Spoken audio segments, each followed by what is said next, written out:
separate bases, looking for some shots on Arvahalo and Zeta. I'm back at lobby. In that area.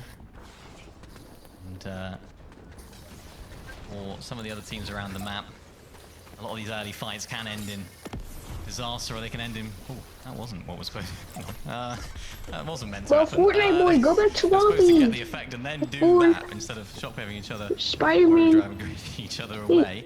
As Kiri and Yaxi make their way in towards the zone. You see Mahedra, of course, just next door. This is a big moment here for Kiri. I feel like we haven't seen the best of Kiri in the last couple of years. I remember he was sort of qualifying for grand finals. Maybe 2023, 2024 was sort of starting to cement himself as a top tier player in the region, but we just haven't seen that level of gameplay from him. Now duoed up with Yaxi, a bit more of an upcoming player, of course, the Italian duo themselves. Why'd you leave? Excited to see what that duo can actually bring, whether we can sort of there was rekindle just some one of girl that that invited previous me. I'm not playing battery, yeah, but I'm playing this game. Quite got to the very top, but Michael, let's go on another party. Let's go on another party. And it's tough too, because when you have those, you know, moments under the spotlight, even as... Wait, Spider-Man, don't you have a crush on your sister? It's still just... You don't really forget about those instances in your career, especially when you're with a new teammate. And not only that, but you're looking at the current day success of where some of your teammates might have ended up, right? And for Kiri, seeing Ping and Ghost and how well things have actually played out for them, and they're given heats that they were able to avoid this whole prospect of the last chance lobby. But Radon and Bimbo, definitely a heat to remember for these two. They were just caught in so much action throughout the whole course of it. And they'll have to bring some of that fighting caliber here today. You can already see they got off to a pretty quick start. 2 eliminations. Looking back in, very quick collapse of the Roban that probably wishes he wasn't on the receiving end of, but sometimes it's just how the cookie crumbles, and still other teams just continuing to kind of pull over. Very high surge bases, but Tayson and Mustache sort of lingering towards the outskirts of Sinister. Yeah, well, it's nice to see them obviously went off spawn there in the second game. I might have offended a lot of Savage fans with that, but it's good to see what they can now bring in these end games. Of course, they went down very early, of course, in that very last game, and managed to actually switch things up in the off-spawn battle here. So actually finally able to see what they can do, and of course that just amplifies the importance of this end game, because of course you never know what's going to happen off-spawn. But for Wi-Fi and Boris, this was a team that absolutely broke my heart when it came to, I think it was Heat 1, because they placed second place in their final game. It was game number 5, only to, of course, Shark and Teeny. So you think maybe they just about did enough. No, they were 1 place off of qualification in their heat. And if they won that game, of course, they would have done it. But against Shark and Teeny, it's very, very difficult to come out on top. So I'm almost sort of rooting for these guys just to qualify through today. Because there's had so much unlucky moments, though, so many unlucky moments. But I suppose if you don't get enough points, you're not worthy of qualifying. So you need to reset from that and hopefully find some success in this lobby and, of course, in this fight right now. And we'll have to cheer on our separate favors, I guess, in this type of instance, Minnie, because Quicks and Zuki look like they've got Wi-Fi and Boris a bit on the run here. But Boris now trying to see whether or not he can switch up positional advantages, just lurking underneath the floors there. Quicks and Zuki, but Boris doesn't get the opening shot he was hoping for. It was a great lurk wraparound, but you're not able to net the damage after the fact. It's now put them back into a retreating circumstance, and Wi-Fi will be punished for it immediately. Double team there by Zuki and Quicks. So the first elimination has been claimed, but Quicks is relatively low, a bit injured. Pause for a moment, but when you're playing hip to hip next to your duo, it's just going to make it all the more complicated for Boris to actually intervene. Oh, that sucks. I mean, yeah, Boris, it's unfortunate to say, but he has to do better there. You've got an edit on a wall. It's a free shot. The player's inside of the box, and he whiffs. And that fight could have gone so differently if he'd have connected with that shot. Now, though, all down to a solo, of course, lost a lot of surge damage in the process as well. You saw only 11 above there on Boris, and it's going to be interesting to see how he actually approaches this, because, of course, you can buy the reboot cards back, but I think in the sense that he needs to try and get some damage back now, he's going to try and stick around and get the little bit of damage return, almost a little bit of a refund on the damage that he just lost from Quicks and Zuki. And excited to see this duo, though. I know they're sort of your sort of team here, Taco, but Quicks is a player that I've sort of had my eye on for a little while. sort of casted a couple like solo events, and he was just popping off in those. I think it was the sort of TCL solo events that they have for sort of the German and Swiss region, and he's a player that's really been popping off in those sort of solo competitions. So clearly has the ability. And let's take a look at replay here from Strapito. Find a nice knock, and that's what you need to do when you have an edit on someone. Hit the shot. Easy. Tough break there, though, for Elixium on the big screen. Unfortunately, not the type of outcome that you'd want to be caught in the middle of, but short kill to Ghosty. Still contending against each other. Both these teams, though, relatively low in HP, but for Tarps and Ghosty, they definitely got the whites to heal through it. So, just a little bit of a delay of the inevitable here. They'll be able to pick up the pieces after the fact. Vanya and Nefizzi, though, they've also clearly been in a spot of trouble here. An even exchange between themselves and Surefour. And when both players are just left in these isolated scenarios, it's just Vanya trying to play for the advantages of getting off the immediate reboot, but Surefour knows that this is also his best bet. They're getting back up in the running for a Victory Royale outcome. Trying to play, see whether or not they can close out. Oh. Great job to protect the make it loot there, and yeah, Vanya just does not get the chance. Immediately turned on, falling back to those pre-existing builds, and sadly Surefour just had the control. Oh, again, I mean, you know, for the player of Vanya's experience, you'd expect him to be sort of in his own box. You'd expect him to understand this is not my piece control. This is not something that I can edit before popping that chug, but just a lapse in concentration there maybe from the man himself.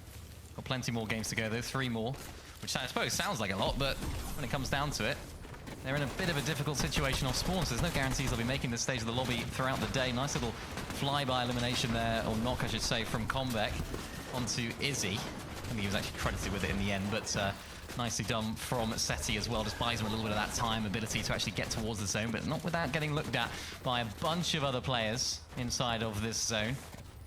See Nosif there as well, unfortunately now down to a solo, having to heal off inside of the storm, and this just makes things so difficult. This is not when you want to go down here, Taco, because winning it from this position as a solo, even if your name is Vanya or someone along those lines, it is incredibly difficult. And this is only going to continue to get worse for some other players, because Khan no longer next to Reason, despite the fact that they've been getting ahead of the lobby at the opening points for these past 2 games.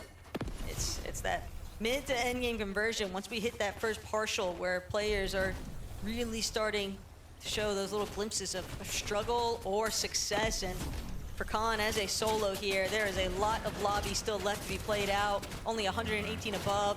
The whole focus is just set to where his current position is at, and that is going to be a dropout, not of his choice. Just too many eyes on.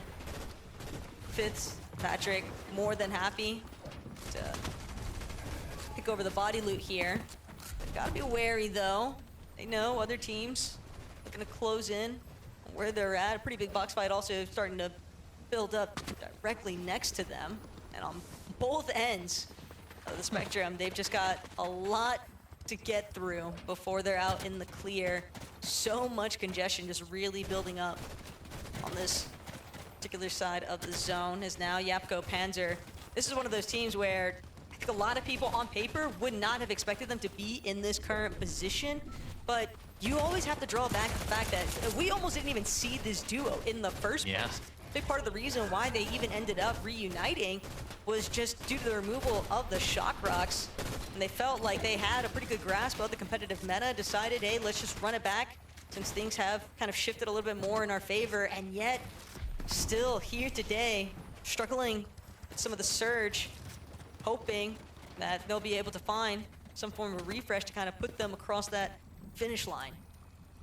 They did say on socials beforehand of this this competition, they'll be going high every game, so expect to see them up on top of the lobby. Didn't see it really in game 1, but let's see if they are true to their statement as this game progresses into the end game right here. This is a team that I saw mentioned at the beginning of the day, Akira Karama, double mythic on Akira right now as well. Does seem like they are continuing that ability that they have. Of course, we know this is a team that can turn things around so efficiently. Last major, remember, they qualified through to the major finals through a victory royale in their heat. So although they didn't go all the way to the last chance lobby last season, it was a victory royale that did it for the last grand finals. So maybe this is their sort of format here, but for Taste and Mustache, big end game for them, big moments.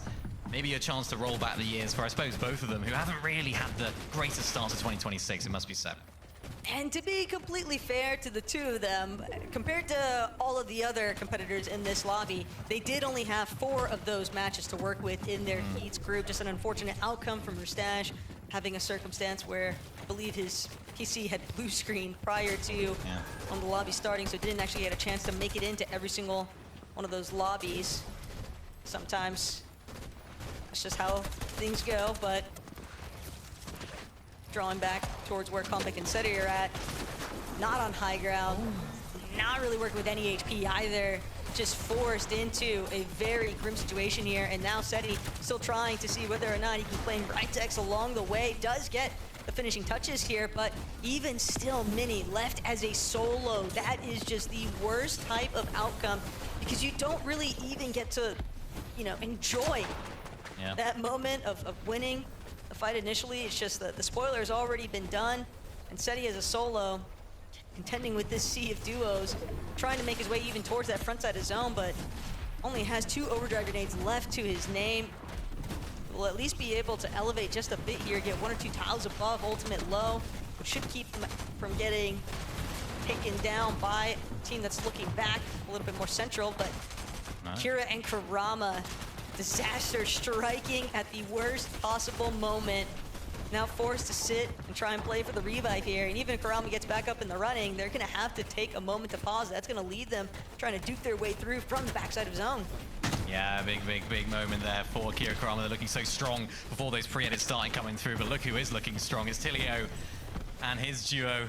Kovacs up on height as Seti falls down at the bottom of the lobby. There's only so far realistically that he could go. Is that Akira and Karama looking to go for height? No, they decide to go for front side of zone. Taste and Mustache still playing on those low ground layers as well, trying to ride out all the builds that they have inside of this lobby as Tayson tries to lead the way going front side of zone. Plenty of contestation on that layer as Mustache needs to try and get back to his wounded teammate in Tayson. Takes over control a little bit for himself as well, tries to block off a couple of those angles from above, and just finally a moment to breathe here for the experienced duo. Kovacs and Tilio still remain up on height, but if game number 1 is anything to go by, things can definitely topple down very quickly.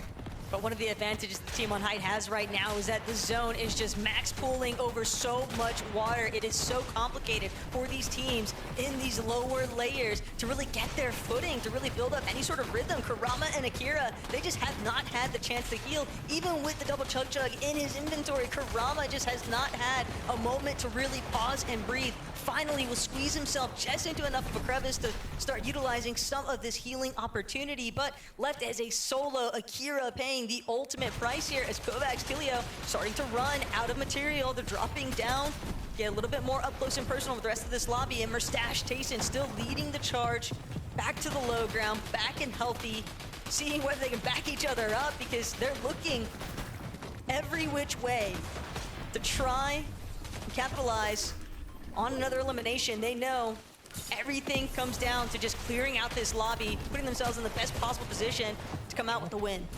Look at this though, Gordete and Zays looking for a sneak play up on height. Tilio and Kovacs caught lacking. Look at that, misses the shot as well. Tilio inside the box. Ghosty is able to take him out in the end, but with losing his teammate Tops, that's going to be a difficult end for them.